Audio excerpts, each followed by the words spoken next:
ओम. परिवर्तन. बदल येत नाही, तो घडवून आणावा लागतो. 14वा अध्याय. भारतीय बँकिंग प्रणालीचे स्वदेशीकरण. मुस्लिम आक्रमणकारी आणि मोगल बादशहा यांनी येथील संपत्ती लुटणे हाच आपला राजधर्म मानला.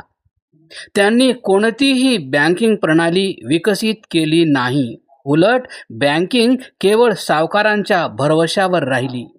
सावकार गरिबांना पैसा देऊन पाहिजे तेवढे व्याज मागून घेण्यासाठी स्वतंत्र झाले. परिणामस्वरूप श्रीमंत लोक अधिक श्रीमंत होत गेले व गरीब लोक अधिक गरीब झाले.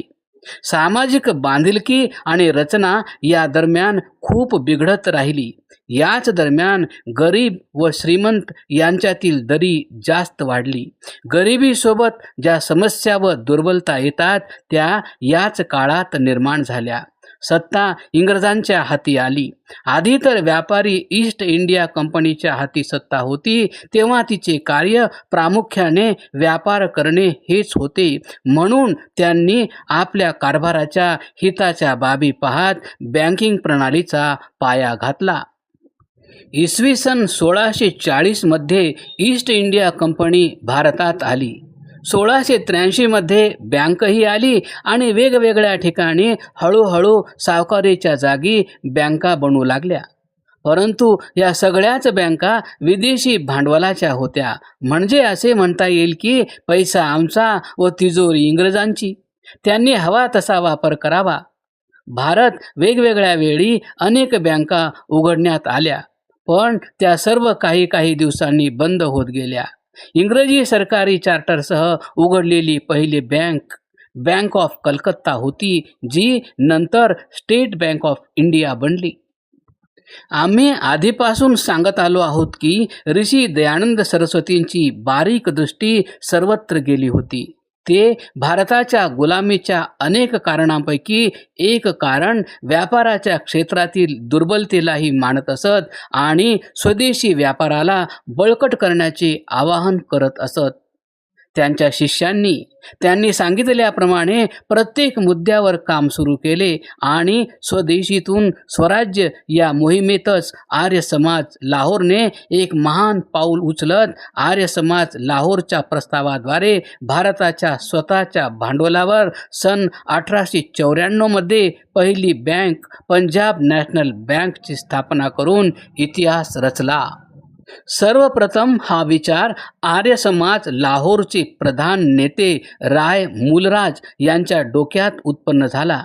त्यांनी आर्य समाजाचे नेते लाला लाजपतराय यांच्याशी चर्चा केली. लालाजींनी आपल्या संपर्कातील प्रमुख व्यक्तींना ही बाब अवगत करवून सहमती घेतली. 28 मे 1894 हिची स्थापना आर्य समाज अनारकली लाहोर येथे करण्यात आली.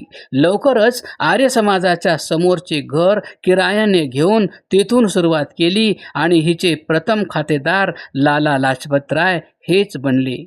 या सर्वांच्या मागे एकच विचार काम करत होता. आम्हा भारतीयांच्या पैशाने इंग्रजांचे व त्यांच्या व्यापाराचे सत्तेचे पोषण का व्हावे.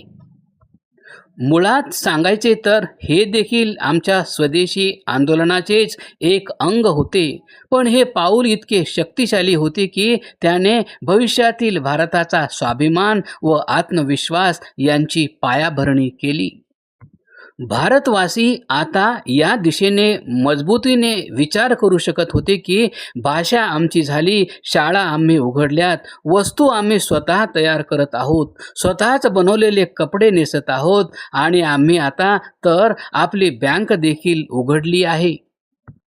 आर्य समाजाचे महान नेते लाला लाजपतरायजी यांनी LIC अर्थात लक्ष्मी इन्शुरन्स कंपनीची स्थापना करून एका नवीन क्रांतीची सुरुवात केलेली होती. एक करून उचललेल्या या पावलांनी भारतीयांचा स्वाभिमान जागविण्याचे जे कार्य केले त्याला वस्तुतः इतिहासात जे स्थान मिळायला हवे होते ते काही कारणांनी मिळू शकले नाही.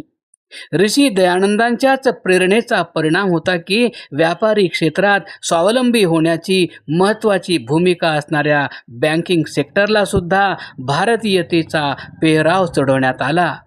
हीच तर होती परिवर्तन क्रांती, जिचे मूळ सूत्रधार होते महर्षी दयानंद. ही बँक उघडल्यानंतर स्वदेशी स्वाभिमान जागृत झाला. नवनवीन स्वदेशी भांडवलांच्या बँकांची उघडणे सुरू झाले, बँक ऑफ बडोदा इत्यादी. आणि हा क्रम अनवरत चालत राहिला.